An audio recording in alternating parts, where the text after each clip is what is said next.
بسم اللہ الرحمن الرحیم۔ خلاصۃ النحو الدرس الخامس عشر، 15واں درس اسماء اشارہ کا بیان۔ خلاصۃ النحو کا سبق ہے۔ نحو کے حوالے سے ابتدائی سبق ہمارے چل رہے ہیں، اور اس سے پہلے ہم اسم، فعل اور حرف کی مختلف اقسام پڑھتے ہوئے آ گئے ہیں، اور پچھلا سبق ہمارا ضمائر کے حوالے سے تھا۔ اور ضمائر کہتے ہیں کسی بھی اسم کی طرف، کسی بھی شخص کی طرف اشارہ کرنا، کسی بھی چیز کی طرف اشارہ کرنا ایسے کہ اس کا نام نہ لیا جائے، جس کو ہم جو ہے پروناؤن کہتے ہیں۔ اور یہ سبق ہمارا اسماء اشارہ کے بیان میں ہے، اور یہ ضمیر اور اسماء اشارہ میں فرق صرف اتنا سا ہے کہ ضمیر اشارہ کرتی ہے بغیر نام لیے، اور یہ جو اسماء اشارہ ہوتے ہیں یہ اشارہ کرتے ہیں اپنے خاص الفاظ اور خاص کلمات کے ساتھ، اور وہ خاص کلمات کیا ہیں وہ ہم انشاءاللہ اس سبق کے اندر سیکھیں گے۔ تو دیکھیں، اسماء اشارہ کا بیان کہتے ہیں جو اسم مبصر نظر آنے والی چیز کی طرف اشارے کے لیے وضع کیا گیا ہو۔ جو اسم مبصر یعنی نظر آنے والی چیز کی طرف اشارہ کے لیے وضع کیا گیا ہو اسے اسم اشارہ کہتے ہیں۔ یعنی یاد رکھیں کہ خاص اسما ہی ہوں گے، خاص الفاظ ہی ہوں گے کہ جو کہ اشارے کے لیے استعمال ہوں گے، اور وہ آپ یاد کریں گے، جیسے کہ ھذا، ذالکا وغیرہ۔ ھذا کا مطلب یہ ہوتا ہے، ذالکا کا مطلب بھی جو ہے وہ یہی ہوتا ہے، لیکن تھوڑا دور کر کے آپ اس کو کہہ سکتے ہیں۔ تو ھذا قریب کے لیے، ذالکا دور کے لیے، یہ ہم اشارہ انشاءاللہ اس سبق کے اندر ہی دیکھیں گے۔ تو اگر اسماء اشارہ کا کانسیپٹ ذہن میں جو ہے وہ کلیئر ہو گیا ہو کہ اسماء اشارہ وہ اسماء ہیں یا وہ الفاظ ہیں جن کے ذریعے سے ہم عربی زبان میں کسی جانب اشارہ کرتے ہیں، اور کہتے ہیں جس چیز کی طرف اشارہ کیا جائے، اس میں اشارہ سے اشارہ کیا جائے، اسے مشار الیہ کہتے ہیں۔ جیسے مثال دے رہے ہیں، ھذا القلم ذالک الکتاب۔ تو ھذا تو آپ نے پڑھا کہ ھذا اس میں اشارہ ہو گیا، اور القلم جس کی طرف اشارہ کیا جا رہا ہے یہ مشار الیہ ہو گیا، ذالک اس میں اشارہ ہو گیا، اور الکتاب مشار الیہ ہو گیا۔ تو اس طرح سے جو ہے ھذا القلم کا مطلب یہ ہے یہ قلم، ذالک الکتاب کا مطلب ہے وہ کتاب۔ تو یہ امید ہے کہ یہ سمجھ میں آ گیا ہوگا۔ اب دیکھتے ہیں اس میں اشارہ کی اقسام۔ اس میں اشارہ کی اقسام کتنی ہے؟ اس میں اشارہ کی دو قسمیں ہیں۔ اس میں اشارہ للقریب، یعنی وہ اس میں اشارہ جسے مشار الیہ قریب کے لیے وضع کیا گیا ہو، جیسے ھذا اور ھذہ۔ ھذا اور ھذہ یہ قریب ترین کوئی چیز جس کی طرف اشارہ کیا جا رہا ہو، جس کو انہوں نے یہاں پہ مشار الیہ کہا، اس کے لیے یہ استعمال ہوتے ہیں ھذا اور ھذہ۔ ان دونوں میں فرق اتنا ہے کہ ھذا مذکر چیز کے لیے آتا ہے، اور ھذہ مؤنث شے کے لیے، چاہے وہ جو ہے وہ عاقل ہو یا غیر عاقل ہو۔ یہ بات بھی آگے آ جائے گی۔ اسی طرح اس میں اشارہ للبعید، وہ اشارہ جو کہ دور کے لیے کیا جائے، وہ اشارہ اس میں اشارہ للبعید کہلاتا ہے، یعنی وہ اس میں اشارہ جسے مشار الیہ بعید کے لیے وضع کیا گیا ہے، جیسے ذالکا اور تلکا۔ تو ذالکا دور کے لیے آتا ہے اور تلکا بھی دور کے لیے آتا ہے، دونوں میں فرق مذکر اور مؤنث کا ہے، ذالکا مذکر کے لیے، تلکا مؤنث کے لیے۔ اسماء اشارہ للقریب درج ذیل ہیں، ان کے ذریعے مشار الیہ قریب کی طرف اشارہ کیا جائے گا۔ اب اس کو یہ جنس کے اعتبار سے اور مذکر مؤنث اور واحد تثنیہ کے اعتبار سے، یعنی جو ہے وہ تعداد کے اعتبار سے، تعداد اور جنس دو اعتبار سے انہوں نے اس کو تقسیم کیا ہے۔ تو اب اوپر دیکھیں تو واحد تثنیہ اور جمع یہ ہو گئی تعداد کے اعتبار سے، اور اگر آپ نیچے دیکھتے ہیں تو یہ مذکر مؤنث یعنی جنس کے اعتبار سے اس کی تقسیم کی گئی ہے۔ کوئی واحد چیز ہو اور مذکر ہو تو اس کے لیے ذا اور ھذا، اور وہ کوئی واحد چیز ہو لیکن وہ مؤنث ہو تو تا اور ھذہ یہ استعمال ہوگا۔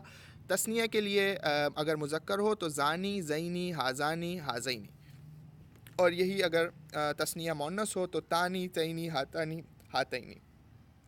اب ان کے مختلف استعمال ہیں، الگ الگ استعمال ہیں، وہ آپ موقع پہ سمجھ جائیں گے، لیکن فی الحال اس کا یاد کرنا ضروری ہے۔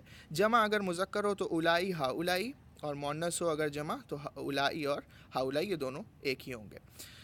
یہ یاد کر لیں، یہ مذکر اور مونس کے اعتبار سے اور واحد تثنیہ جمع کے اعتبار سے، واحد تثنیہ جمع کے اعتبار سے یہ ان اسماء کو یاد کر لیں. اچھا، اسماء اشارہ للبعید درج ذیل ہیں. یہ یاد رکھیں کہ پیچھے جو یہ آئے یہ اسماء اشارہ قریب کے لیے تھے، اور اب جو ہم پڑھنے جا رہے ہیں وہ اسماء اشارہ للبعید ہیں، یعنی دور کے لیے کون سے اسماء آتے ہیں وہ ہم دیکھتے ہیں. ان کے ذریعے مشار الیہ بعید کی طرف اشارہ کیا جائے گا. اور وہ یہ ہیں، وہ اسی طریقے سے ذکر کیے جائیں گے کہ واحد تثنیہ کے اعتبار سے اور مذکر مؤنث کے اعتبار سے. اگر واحد ہو مشار الیہ اور مذکر ہو تو ذاکا اور ذالکا، اگر مؤنث ہو تو تاکا اور تلکا. تثنیہ ہو اور مذکر ہو تو زانکا زینکا، اور مؤنث ہو اگر تو تانکا اور تینکا، اور جمع اگر مذکر ہو تو اولائکا اور مؤنث ہو تو بھی اولائکا ہی آئے گا. آگے دیکھتے ہیں اس کے قواعد، ان کو یاد کرنا بہت ضروری ہے. قواعد یہ ہیں کہ اس میں اشارہ اور مشار الیہ کا مذکر، مؤنث، واحد، مثنیٰ اور مجموع ہونے میں برابر ہونا ضروری ہے. جیسے آپ یاد کریں پچھلے سبق میں آپ نے پچھلے کئی سبق پہلے آپ نے موصوف صفت کا جو سبق پڑھا تھا اس میں بھی یہی تھا کہ موصوف صفت کا کچھ چیزوں کے اندر برابر ہونا ضروری ہے. تو اس میں اشارہ اور مشار الیہ کا مذکر مؤنث یعنی جنس اور تعداد کے اعتبار سے ایک ہونا ضروری ہے، برابر ہونا ضروری ہے. جیسے حاذ القلم، حاذہ الکراسہ. اب القلم مذکر ہے، اس میں ہم حاذہ القلم نہیں کہہ سکتے، اور الکراسہ مؤنث ہے، اس میں ہم حاذ الکراسہ نہیں کہہ سکتے. غیر عاقل کی جمع کی طرف اشارے کے لیے اس میں اشارہ واحد مؤنث لایا جاتا ہے، جیسے حاذہ العلوم. تو اب دیکھیں العلوم جمع ہے، علم کی جمع علوم ہے، اور علوم کے لیے آپ واحد مؤنث کا جو اشارہ ہے، اس میں اشارہ واحد مؤنث کے لیے ہے، وہ ہم لا سکتے ہیں، جیسے حاذہ العلوم اور تلک الکراسات. اچھا، اس کے آگے دیکھتے ہیں ہنا اور ہا ہنا. ان کا معنی ہوتا ہے یہاں. ہا ہنا ہنا اس کا مطلب ہوتا ہے یہاں، قریب، قریب جگہ کی طرف اشارے کے لیے ہیں. ہنا خزائن العلم یعنی یہاں علم کے خزانے ہیں.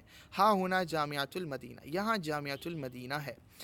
اسی طرح سے سما، سما ہناکا اور ہنالکا، سما ہناکا اور ہنالکا یہ آتے ہیں وہاں کے لیے. یہاں کے لیے آپ نے دیکھا ہنا اور ہا ہنا، اور وہاں کے لیے سما اور ہناکا. لیکن دیکھا جائے تو ہا ہنا اور ہنا کا تقریباً یہ برابر ہیں، ان کا استعمال ایک ہی طرح سے ہوتا ہے، لیکن یہاں پہ اس کی تقسیم الگ سے ذکر کی گئی ہے. تو سما ہناکا اور ہنالکا وہاں بعید جگہ کی طرف اشارے کے لیے ہیں، اور ہنالکا الزلازل، ہنالکا الزلازل وہاں زلزلے ہیں. سما شیئن وہاں کوئی چیز ہے، تو یہ بھی اشارے کے لیے ہی آتا ہے. 5 نمبر پہ دیکھتے ہیں ذالکا وغیرہ میں کاف حرف خطاب ہے، لہٰذا یہ مخاطب کے مطابق ہوگا. تو مثلا دور رکھی ہوئی کتاب کی طرف اشارہ کرنا ہو اور مخاطب مذکر ہو تو کہا جائے گا ذالک الکتاب، اور مخاطب مؤنث ہو تو کہا جائے گا ذالک الکتاب. ذالک الکتاب غلط لکھا ہے، ذالک الکتاب کیوں نہیں ہو سکتا؟ اس کا جواب آپ کے ذہن میں فوراً سے آ جانا چاہیے کہ چونکہ کتاب مذکر ہے. جب کتاب مذکر ہے تو کی اگر کاف کے اوپر زبر ہو تو وہ مذکر کے لیے آتا ہے، اور کاف کے اوپر زیر ہو تو وہ مؤنث کے لیے آتا ہے. لیکن چونکہ کتاب مذکر ہے تو ذالکی کہنا یہاں غلط ہے، بلکہ اس کی جگہ پر کسی مؤنث اسم کو ہم لگا سکتے ہیں. اور لیکن یہ اعتبار جو ہے کا کی کا جو اعتبار ہے یہ عاقل اور غیر عاقل کے اعتبار سے ہے. تو کا کی کا استعمال ہم عاقل میں کریں گے، غیر عاقل میں نہیں کریں گے. یعنی ذالک الولد ہم کہہ سکتے ہیں، اور جو ہے اگر وہاں پہ بنت ہو تو تلک البنت، تلک البنت ہم کہیں گے، لیکن کا کی کا استعمال وہاں پر نہیں کریں گے. اور اس کی ایک آسان سی مثال میں نے آپ کو پچھلے سبق میں بھی دی تھی. جیسے ہم کہتے ہیں جزاک اللہ، تو یہ جو کا ہے، جزا کا جو کا ہے، جزاکا کا، یہ کا مذکر کے لیے ہے. تو اگر ہم کسی مرد کو کہتے ہیں جزاک اللہ تو ہم جزاک اللہ کہیں گے، لیکن اگر کسی خاتون کو ہم کہتے ہیں تو پھر ہم جزاک اللہ کہیں گے. تو یہ کاف مؤنث کے لیے یہاں پر استعمال ہوگی. لیکن جس طرح کتاب میں انہوں نے الکتاب کہا تو یہ جو ہے صحیح نہیں ہے. اسی طرح مخاطب تثنیہ ہو تو کہا جائے گا ذالکما الکتاب. تو اب دیکھیں اس کو تثنیہ کر دیا, کا کو کما کر دیا, اور چونکہ کا کما کی یہ گردان آپ ضمیر کے اندر ضمائر کی پچھلے سبق کے اندر آپ پڑھ چکے ہیں, اور یہ یاد ہونا ضروری ہے. میں پھر عرض کروں گا کہ اگر آپ کو پچھلا سبق یاد نہیں ہے تو اگلا سبق آپ کو فائدہ بالکل نہیں دے گا.